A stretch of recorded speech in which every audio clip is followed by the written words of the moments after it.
ये सवाल एस्ट्रोलॉजी के नजरिए से समझा जा सकता है कि हॉस्पिटल की शक्ल यानी hospital visit, serious health issue या फिर मेडिकल ट्रीटमेंट का समय हम कैसे देख सकते हैं अपनी कुंडली में। जब 6th house Lord, 8th house Lord और 12th हाउस लॉर्ड की दशा चली या फिर वो ट्रांजिट में सक्रिय हो, तब हमारा समय आ सकता है कि हमें हॉस्पिटल जाना पड़े। हॉस्पिटल या मेडिकल इश्यूज तब दिखते हैं जब 6th हाउस लॉर्ड यानी रोग, ऋण, शत्रु का लॉर्ड एक्टिवेट हो जाए, 8th हाउस लॉर्ड यानी ऑपरेशन, एक्सीडेंट्स, हिडन डिजीज या क्रॉनिक इलनेस का लॉर्ड एक्टिवेट हो जाए, और 12th हाउस जब एक्टिवेट होता है तो हम लोगों को खुद हॉस्पिटलाइज होना पड़ता है, हमारे को आइसोलेटेड रखा जाता है या फिर हमें बेड रेस्ट की सलाह दी जाती है। इस टाइम पर हमारे मेडिकल एक्सपेंसेस बहुत ज्यादा हाई हो जाते हैं। अगर इन तीनों हाउसेस का संबंध लगन लॉर्ड से हो जाए, मून से हो जाए यानी चंद्रमा से हो जाए, या फिर दशा चलित प्लैनेट से बन जाए, तो हॉस्पिटल या हेल्थ इशू संभवतः हो सकते हैं। या फिर आप इनका चैनलाइजेशन करिए, आप सेवा करिए, दान पुण्य करिए या फिर चैरिटी करिए, जो कि हिडन फॉर्म में होनी चाहिए। हेल्थ इश्यूज तब उभरते हैं जब अंतरदशा या फिर महादशा में 6th, 8th या 12th लॉर्ड का प्रभाव हो या उनके साथ मलेफिक प्लैनेट्स यानी Saturn, Mars, Rahu and Ketu का संबंध हो जाए।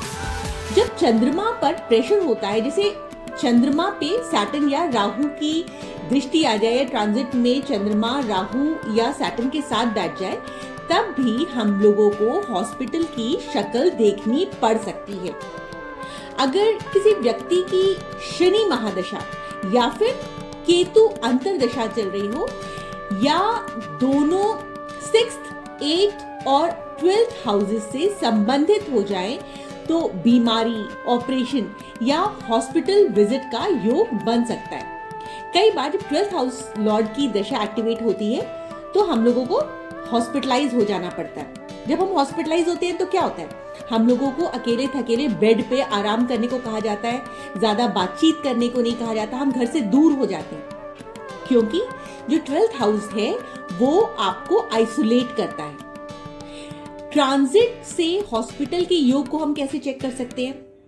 ट्रांजिट में ध्यान देना चाहिए कि सैटर्न यानी शनि जब नाटल मून के 6th, 8th या फिर 12th हाउस से गुजरता है, कंटका शनि भी कहते हैं इसको, तो बीमारी, थकान या फिर हॉस्पिटलाइजेशन के योग देता है। राहु और केतु जब हेल्थ इश्यूज पर आते हैं तो वो अचानक से मिस्टीरियस डिजीज देते। कई बार होता है आप टेस्ट करवा रहे हो लेकिन कुछ आ ही नहीं रहा, सब कुछ नॉर्मल आ रहा है। तो राहु जो होता है वो सीक्रेटिव होता है प्लैनेट, केतु जो होता है वो अपने आप में रहने वाला प्लैनेट होता है। तो जब कभी राहु का इनके साथ संबंध बनता है, 6th, 8th, 12th house Lord's के साथ संबंध बनता है, तो आपके टेस्ट रिपोर्ट्स में भी आपकी बीमारी पकड़ में नहीं आती।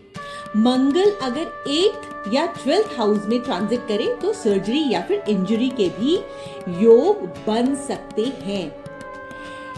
इमोशनल लेवल पर आप जब कभी भी एंजाइटी या स्ट्रेस फील करते हो तो मेंटल हॉस्पिटलाइजेशन की चांसेस बनते हैं। जब चंद्रमा पर शनि या राहु का इन्फ्लुएंस हो या फिर 4th हाउस जो कि आपकी माइंड का होता है, आपकी मेंटल शांति का होता है, आपकी पीस का होता है, उस पर मेलेफिक प्लैनेट्स हो जाएं, तो यूजुअली आपको एंजाइटी, डिप्रेशन या मेंटल रेस्टलेसनेस के वजह से हॉस्पिटलाइजेशन की नौबत आ जाती है। ऐसे में हम क्या करें? रोजाना सूर्य को जल चढ़ाइए, इम्यूनिटी बढ़ती है।